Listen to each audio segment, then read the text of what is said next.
I thank you, beloved of God. Today is another beautiful Wednesday that God has blessed us with, a day that He has made. He has made deposits of blessings in it, and He has gifted it to us to live and to enjoy all the benefits and the blessings He has deposited in this day. We say we thank Him and we bless Him. We appreciate Him and we acknowledge Him as the God that holds us together. In Him we move, we live, and we have our being. We dedicate our lives back into His hands today to hold us, to speak to us, to edify us with His word, to guide us through this day. In all that we shall do, may He be there with us to bless us and to water and shower His grace upon our lives, to the glory of His name and for the benefit of our souls. I thank you also for always being here with me. I appreciate all your time you spend with me. If you are new on our channel, kindly hit the subscribe button, hit the post notification, choose all, and then get notified whenever we upload a new video. I appreciate all your time you spend with me. May God richly bless you. So we are continuing with our study as we began last Monday, the journey to the cross or the journey to glory. The journey to the cross or the journey to glory. On this journey, as we are embarking as Christians and as people of God, there is one thing we should know, or there is something we should know, that it is a very prestigious and a very enviable journey, because we are heading towards attaining a certain glory. And whatever the devil will do to prevent us, to disrupt us, to sabotage, this journey, so that we do not get hold or take hold of this glory, he will do it. And there is one thing we should know, and last Monday we said it is focus. The number two thing we should know, lesson we should know and principle to live by as we embark on this journey.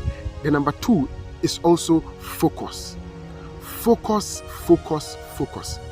On this journey towards glory or to glory, the enemy will do everything possible. And sometimes the means by which he attempts to stop us from getting to the end of the journey is that he will make us certain enticing offers. He will bring certain offers our way that sometimes, if we are not wise as Jesus, and as we have been commanded to be wise as serpents, we are going to be swayed off, and we are going to be robbed of the glory we are aiming to get. In the book of John chapter 19, verse 7 to 11, scripture says, the Jewish leaders replied, we have a law, and according to our law, he ought to die, because he claimed to be the Son of God. When Pilate heard what they said, he was more afraid than ever, and he went back into the governor's residence and said to Jesus, where do you come from? But Jesus gave him no answer. So Pilate said, do you refuse to speak to me? Don't you know I have the authority to release you and to crucify you? Jesus replied, you would have no authority over me unless it was given to you from above. Therefore, the one who handed me over to you is guilty of greater sin. Now let's, look closely or deeply into this scripture. Jesus is with Pilate, or in front or in the presence of Pilate. Now Jesus is aiming at the cross. Even though people are seeing the cross as something undesirable or something unpleasant, Jesus wants the cross because he knows that the cross holds his glory. Now Pilate says, do you not know that I can set you free? I can redirect your path from towards the cross and bring you back to freedom or to safety.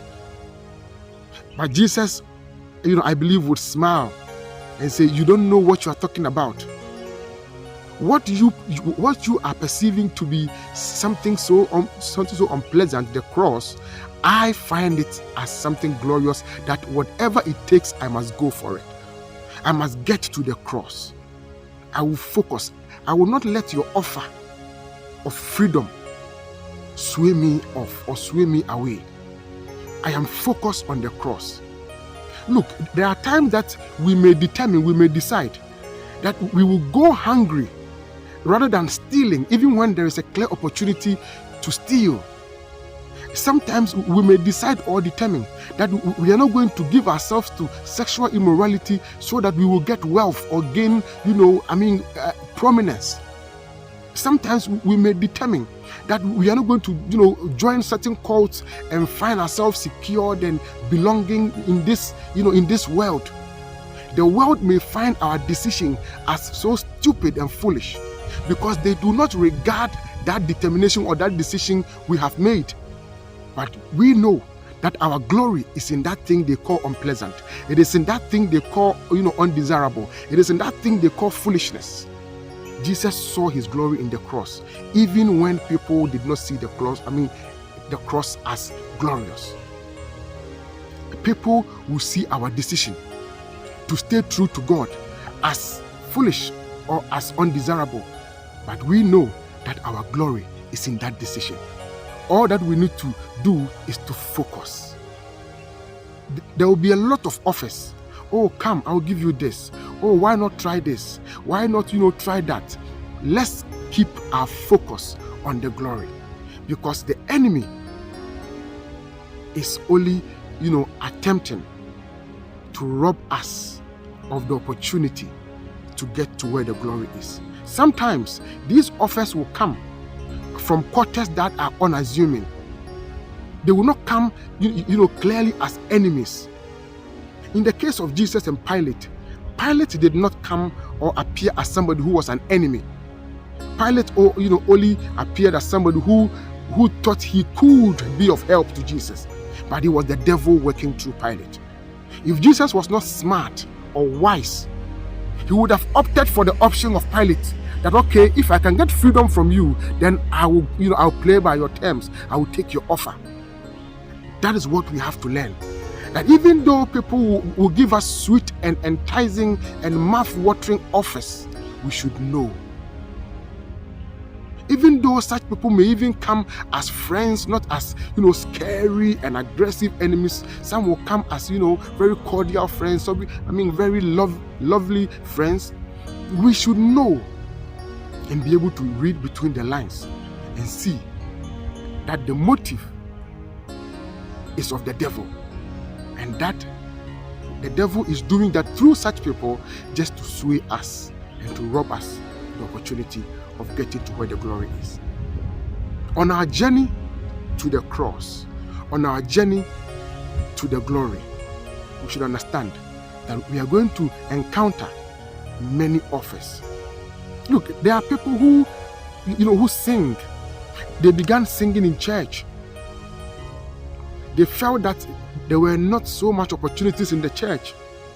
And so somebody came from the world and gave them, a more beautiful offer. A $3 million offer, a $5 million offer, a $10 million offer. That stop singing of God and come and sing of the world. And they took it.